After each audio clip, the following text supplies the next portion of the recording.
Buonasera, le principali notizie. Strage di Monreale, fermato un terzo giovane per concorso in strage, avrebbe partecipato alla sparatoria in cui hanno perso la vita 3 ragazzi. A incastrarlo la foto postata dalla fidanzata di una delle vittime. Dopo l'ennesima tragedia del mare con 2 bambini morti di sete e di fame al largo di Lampedusa, cresce l'indignazione. Save the Children chiede l'attivazione di canali sicuri e regolari per accedere in Europa. Catania, vigilantes per garantire la sicurezza. I commercianti denunciano la mala movida. Intanto ancora scippi in un video il raid di 2 giovani rapinatori. A Palermo arrivano le ispezioni alla chirurgia toracica dell'ospedale civico dopo le denunce di un medico sulla gestione del reparto. Il Ministero manda in AS, la Regione istituisce una commissione d'inchiesta. In un film la storia di Rosa Balistreri, la cantante canta storie rivoluzionarie in una Sicilia antica. Calcio, Catania sconfitto dal Pescara, rossazzurri costretti a vincere l'Adriatico con 2 gol di scarto per passare il turno. In Serie B, vigilia dell'ultima di campionato per il Palermo, domani al Barbera arriva la Carrarese.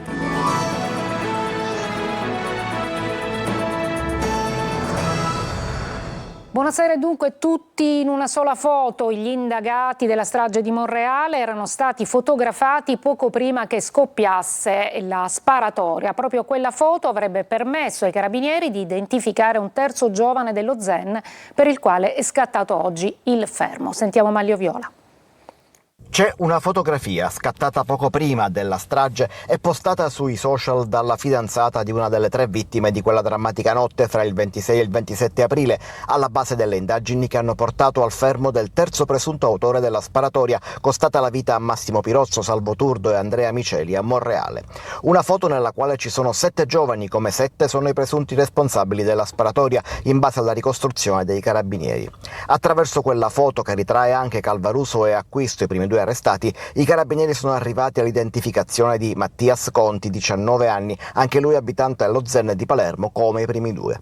Conti sarebbe il secondo pistolero di quella drammatica notte. Si unisce a Salvatore Calvaruso, accusato di essere stato il primo a sparare, fermato 24 ore dopo la strage il 27 aprile, e Samuel Acquisto, che avrebbe incitato Calvaruso e guidato la moto della fuga, fermato il 4 maggio. Conti ha raggiunto adesso i primi 2 nel carcere di Pagliarelli. Si cercano ancora invece le pistole usate per quella strage, così come all'appello mancano altri 4 giovani che avrebbero partecipato alla tragedia. Si tratterebbe dei conducenti delle altre 3 moto che scorazzavano fra i giovani durante la sparatoria e di quella usata per la fuga di Conti. Anche il fermato di oggi è accusato di strage e lesioni personali, oltre che di porto abusivo d'armi. Intanto non c'è ancora nessuna reazione pubblica alla lettera del fratello di una delle vittime della strage di Monreale, che ha scritto al Presidente della Repubblica Sergio Mattarella e al Presidente del Consiglio Giorgia Meloni per denunciare l'assenza delle istituzioni nella tragica vicenda. Ho una profonda amarezza per l'assenza di vicinanza da parte delle massime autorità dello Stato, ha scritto Marco Pirozzo, 33 anni, fratello di Massimo, rimasto ucciso quella sera. Questione migranti dopo l'ennesima tragedia del mare, dove a perdere la vita sono stati 2 bambini di 2 anni al largo di Lampedusa, morti per fame e sete. Monta l'indignazione. Save the Children chiede l'attivazione di canali sicuri e regolari per accedere in Europa. Orazio Longo. Morti frutto dell'indifferenza. Bussa al cuore di ognuno di noi il messaggio di Save the Children dopo l'ennesima tragedia del mare che il giorno della festa della mamma ha visto morire di sete e di fame su un barcone pagato a caro prezzo 2 bambini di 2 anni assieme a un 30enne. Inaccettabile, dice Giovanna Di Benedetto. Dal 2014 risulta che 32.000 persone quasi sono morte o disperse nel Mediterraneo, e questi sono numeri quasi certamente approssimati per difetto. Tutto questo è assolutamente inaccettabile. Save the Children ancora una volta chiede che venga attivato un sistema strutturato e coordinato di ricerca e soccorso nel Mediterraneo, garantendo il rispetto dei principi internazionali e dando prova di quel principio di solidarietà che è la base fondante dell'Unione Europea, e chiede anche l'attivazione di canali irregolari e sicuri per accedere all'Europa. I corpicini dei 2 piccoli migranti morti sono stati trasportati nella camera mortuaria del cimitero di Cala Pisana a Lampedusa, assieme all'altra vittima, il 30enne, per essere sottoposti a ispezione cadaverica su disposizione della Procura di Agrigento. Alcuni sopravvissuti sono assistiti dalla Croce Rossa, tutti sono arrivati in stato di semi-incoscienza, erano partiti dalla Libia a bordo di un gommone di appena 8 metri, in 60 sono rimasti per 3 giorni in balia delle onde e fermi in mezzo al mare perché nonostante avessero pagato per 25 taniche di gasolio, ne avevano ricevute solo 7 da trafficanti spregiudicati e criminali. Senza acqua, senza cibo, con il sole a picco, alcuni dei sopravvissuti sono arrivati con gravi ustioni. Un uomo si è gettato in acqua e non è più riemerso. In 57 sono stati salvati dalla ONG Nadir su segnalazione di Frontex. Tra i superstiti ci sono 13 donne, tra cui le mamme dei 2 bambini morti, annientate dal dolore, e 2 minori. Dolore e commozione oggi pomeriggio a Favara per l'ultimo saluto a Valeria Di Gloria, la madre di 4 figli che è morta in circostanze tragiche in un distributore di carburante. Sentiamo Davide Sardo. Favara si è fermata per l'ultimo saluto a Valeria Di Gloria, 41 anni, madre di 4 figli e da poco anche nonna. Una tragedia inizialmente apparsa come un incidente, ma che le indagini hanno rivelato essere un gesto estremo. La chiesa madre era gremita. Parenti, amici, semplici cittadini e il sindaco Antonio Palumbo hanno abbracciato la famiglia nel dolore. Un silenzio composto, rotto solo dalle lacrime. Sui volti lo sgomento per una vita spezzata in modo così drammatico e per un gesto estremo che nessuno riesce a spiegare. Valeria ha perso la vita all'interno della sua auto, avvolta dalle fiamme in un'area di servizio. Le immagini di videosorveglianza raccontano tutto. La donna arriva con la sua Punto bianca, acquista benzina anziché gasolio e la versa nell'abitacolo, poi risale in macchina.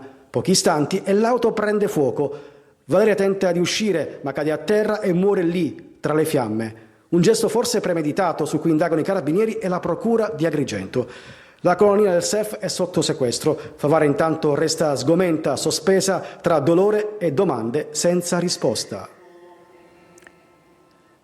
Arrestati a Catania 2 giovani scippatori seriali. Dopo aver individuato le loro vittime, sfilavano gli oggetti di valore dalle mani dei malcapitati per poi sfrecciare via a tutta velocità a bordo di una moto. Vi mostriamo le immagini delle aggressioni. Desiree Ferlito. 2 giovani scippatori seriali di 20 e 24 anni sono stati arrestati dalla polizia a Catania per più furti commessi con strappo e per lesioni personali aggravate. La dinamica era sempre la stessa. Dopo aver individuato i malcapitati, i 2 scippatori a bordo di un motorino sfilano gli oggetti di valore, in molti casi il telefono cellulare, dalle mani delle vittime, approfittando della loro distrazione, per poi sfrecciare via a tutta velocità. In alcune circostanze, lo si vede in questo video, i 2 nel tentativo di rapinare un uomo lo strattonano violentemente gettandolo a terra per poi fuggire, lasciando il malcapitato sull'asfalto.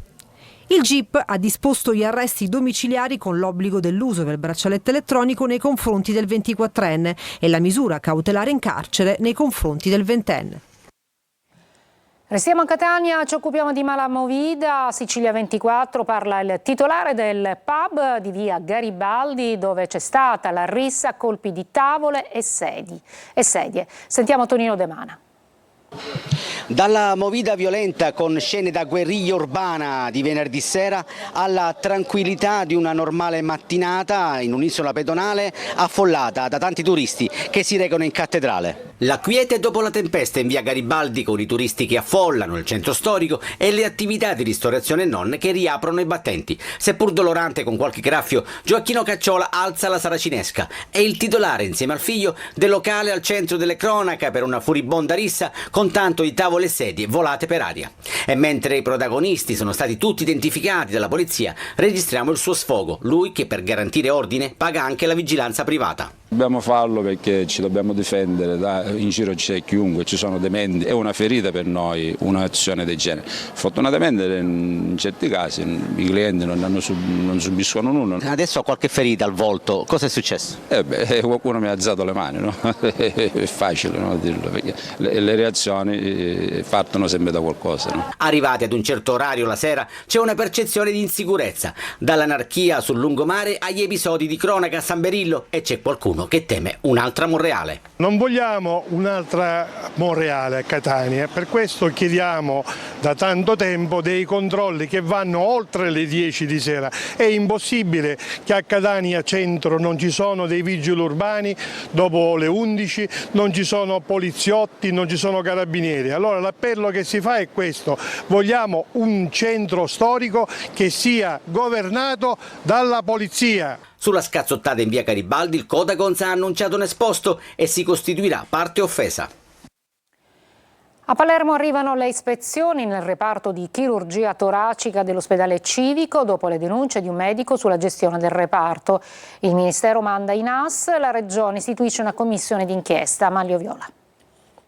È il giorno dell'avvio delle ispezioni al reparto di chirurgia toracica dell'ospedale civico di Palermo, al centro della bufera, dopo le denunce pubbliche del dottor Francesco Caronia, che ha raccontato di interventi non necessari, cartelle cliniche alterate, liste d'attesa bypassate e tanto altro, fino ad arrivare alla morte di una paziente a causa di un intervento che secondo il medico non si sarebbe dovuto eseguire affatto.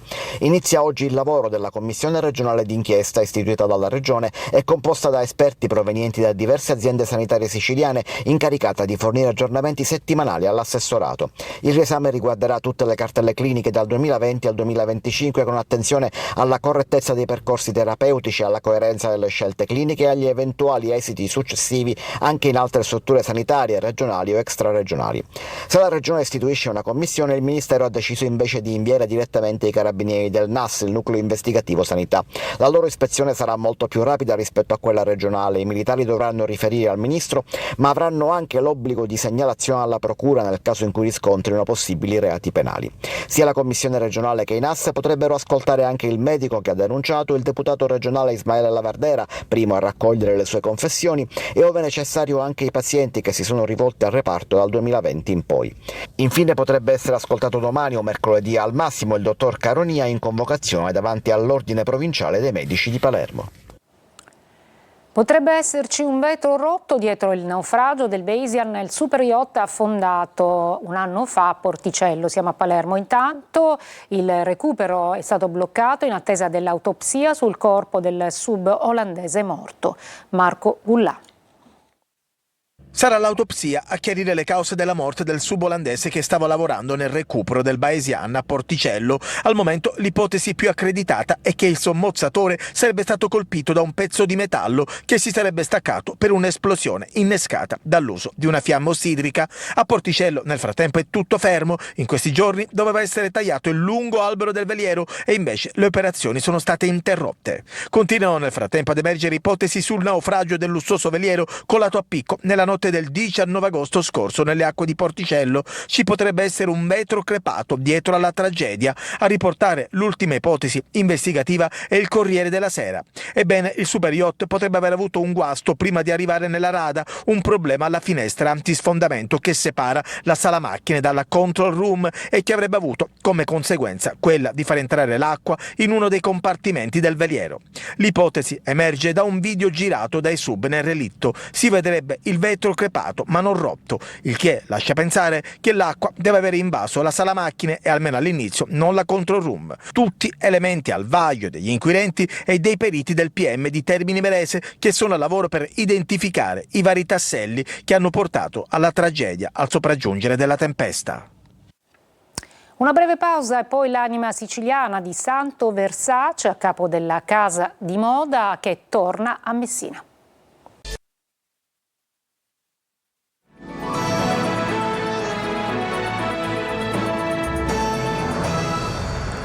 Anima siciliana per Santo Versace, a capo della casa di moda che torna a Messina, dove si è laureato. Francesco Triolo. Sono arrivato qui in questa università che avevo 18 anni e quindi è stato il periodo più bello della vita. Con il fratello Gianni ha portato nel mondo uno stile unico, inconfondibile, un marchio, Versace, divenuto simbolo dell'italianità. Ma Santo Versace è partito da qui, da Messina, dalla facoltà di economia e dalla laurea in quest'ateneo che adesso gli ha conferito il dottorato di ricerca honoris causa in Economics, Management and Statistics. La sua Lectio Doctoralis ha affrontato la capacità di riscoprire il lusso italiano come strumento di innovazione armonica e di inclusione Emozionato, ha ricordato il valore delle risorse umane. E noi abbiamo sempre ragionato, anche con Gianni, che l'azienda è di chi ci lavora. L'azionista può cambiare, ma di chi ci lavora? Noi eravamo i primi lavoratori. Dopo la sfilata, dopo 2 o 3 giorni, quando Gianni recuperava perché si faceva notte in bianco, andava a Novara a salutare le 250 sarte, a stringere la mano ad ognuna di loro e dire: se c'è stato questo successo è merito vostro. Dal ruolo di presidente fondatore di Versace ha contribuito ad espandere il brand, abbigliamento, profumi, accessori, arredamento, ma sempre con l'anima italiana e del sud. Questa l'eredità più importante, è dimostrare che si possono realizzare i sogni, si può andare oltre i propri sogni. L'eredità più importante è dire che partendo anche dalla periferia estrema puoi conquistare il mondo. E poi l'attività filantropica contro le diseguaglianze sociali con iniziative di inclusione a sostegno delle persone fragili è un messaggio lanciato ai tanti giovani presenti. Ai giovani: ragazzi, provateci, credeteci e lavorate per raggiungere i vostri obiettivi, perché si può fare qualunque cosa. Al cinema è uscito nelle sale il film che racconta la vita di Rosa Balistreri, che è una cantante e canta storie della musica italiana rivoluzionaria in una Sicilia antica. Ad interpretarla 3 attrici. Sentiamo Eva Spampinato. Ho deciso di gridare la mia protesta. Non lo sapete quanto vi desio. La voce di Rosa Balistreri è quella della protesta, della Sicilia arcaica e delle campagne, la voce popolare che ha dato vita a canzoni che oggi chiameremmo impegnate, politiche e che ai suoi tempi, Rosa nacque a Licata nel 1927, le donne non potevano rappresentare. Voglio essere come a voi. E quando mai si è visto una cantastorie femmina? Ma Rosa ha abbattuto tutte le barriere, una bambina cresciuta senza scarpe, senza scuole, ha imparato a scrivere, leggere e suonare da sola, ha detto no al patriarcato e poi è stata accolta dai più grandi intellettuali dell'epoca, una figura che andava ricordata. Anzi, avevamo perso tempo, noi siciliani, a ricordarla con un film. Cosa rappresenta Rosa Balistreri? La resilienza, la rialzata. Un personaggio sfaccettato, complesso, un carattere particolare. E Paolo Licata lo ha fatto con un biopic, L'amore che ho, liberamente tratto dal romanzo di Luca Torregrossa uscito al cinema, in cui ad interpretare Rosa in diverse fasi della sua vita ci sono Anita Pomario, Donatella Finocchiaro e Lucia Sardo. Ho conosciuto Luca Torregrossa, che è il figlio nipote di Rosa, l'ho conosciuto circa 20 anni fa e gli ho detto: Luca, faremo un film su Rosa. La colonna sonora è firmata da Carmen Consoli. E c'è un aneddoto legato alla genesi del film che Paolo Licata iniziò a pensare 5 anni fa durante il montaggio di Picciridda. L'ho chiamata senza anticipare nulla, l'ho chiamata e ho detto: scusa, ma tu sai cantare? E io comincio a cantare: mi voto e mi rivoto sospirando. Ho detto: scusa, ma perché tu stai cantando questa canzone? Non lo so, è venuta di cantare questo. Ho detto: vabbè, ho capito, ti richiamo. Allora le ho capito che in qualche modo eravamo sulla strada giusta. Tensione e disordini a una partita di Serie D tra 2 squadre agrigentine dove i tifosi e ospiti si lasciano andare a comportamenti violenti. Davide Sardo. Calcio e disordini, un'altra brutta pagina per lo sport siciliano. Il play-out di Serie D tra Castrum Favara e Licata, derby agrigentino, è stato sospeso per oltre 20 minuti dopo che alcuni tifosi ospiti hanno divelto la rete di una porta costringendo l'arbitro a fermare tutto. Succede nella ripresa con il Castrum Favara avanti 2-0 e con un uomo in più. Dalla curva delicata alcuni ultras scavalcano le barriere e tirano con forza la rete della porta sottostante fino a strapparla completamente. La porta resta senza rete tra lo sconcerto generale. L'arbitro, preoccupato per la sicurezza, sospende il match. Sul posto intervengono le forze dell'ordine per riportare la calma. Solo dopo oltre 20 minuti di stop la partita può riprendere. La questura di Agrigento ha avviato accertamenti e potrebbe emettere daspo per i responsabili. Rischiano di restare fuori dagli stadi per anni. La partita si è poi conclusa, ma resta l'ombra di una giornata in cui a vincere non è stato il calcio. Una breve pausa, questa volta però il calcio giocato, il Catania sconfitto dal Pescara e invece il Palermo che domani affronterà la Carrarese al Barbera.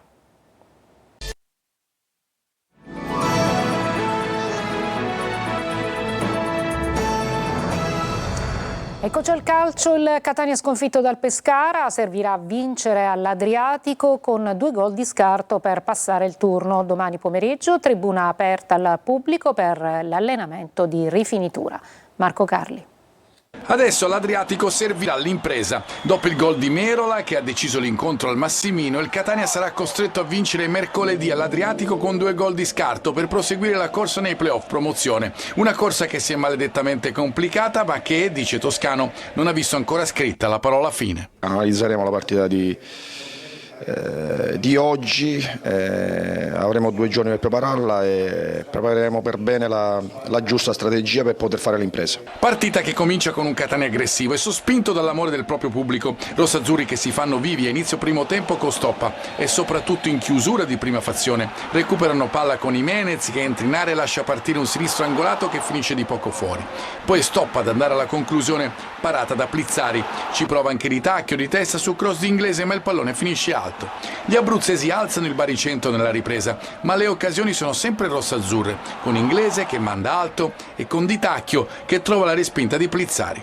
Poi Toscano decide di giocarsi il tutto e per tutto, inserisce Montalto per Celli. Anastasio perde le misure, da verificare l'eventuale tocco di Squizzato sul lancio per Merola, che poi è freddissimo a superare Dini con un pallonetto. Toscano spiega così la sostituzione. Tu una partita la devi vincere. Con i cambi abbiamo cercato di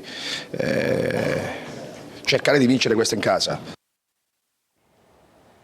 Vigilia di ultima giornata di campionato per il Palermo, domani sfida interna contro la Carrarese. Rosanero a caccia del 6° o 5° posto per giocare in casa il primo turno di play-off.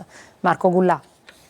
Giocare il primo turno play-off in casa è questo l'obiettivo del Palermo alla vigilia dell'ultima giornata di campionato. Rosanero che domani al Barbera affronteranno la Carrarese. Occorre una vittoria alla squadra di Dionisi e poi orecchio alla radiolina con la speranza che Catanzaro e Juve Stabia facciano dei passi falsi. Con il 5° o 6° posto il Palermo disporrà di 2 risultati utili su 3 giocando in casa, mentre occupando la 7ª posizione, attualmente quella in corso o l'8ª, avrà a disposizione un solo risultato favorevole e giocherà fuori casa. Noi possiamo attraverso il nostro risultato consolidare, come ho già detto, la posizione, migliorarla o consolidarla o migliorarla, quindi una parte del risultato finale dipenderà da noi. Gestire le forze sicuramente, perché poi sappiamo che sicuramente giocheremo una partita ravvicinata, che questa è già ravvicinata a quella precedente, ne giocheremo un'altra ravvicinata e al tempo stesso vorrei vedere giocatori che vogliono vincere, che magari non sono stati protagonisti nell'ultima partita o in quella precedente, perché abbiamo bisogno veramente di tutti. Dionisi dovrebbe confermare in gran parte la formazione che ha battuto il Frosinone evitando stravolgimenti. Blen squalificato, al suo posto Ranocchia. Ceccaroni in fase di recupero e sarà convocato, mentre Magnani, in miglioramento, verrà probabilmente risparmiato in vista degli spareggi promozione. In avanti poi Ampalo potrebbe beneficiare di un turno di riposo. Al suo posto è pronto Ledo Aron. È tutto per questa edizione, grazie per l'ascolto e buona serata.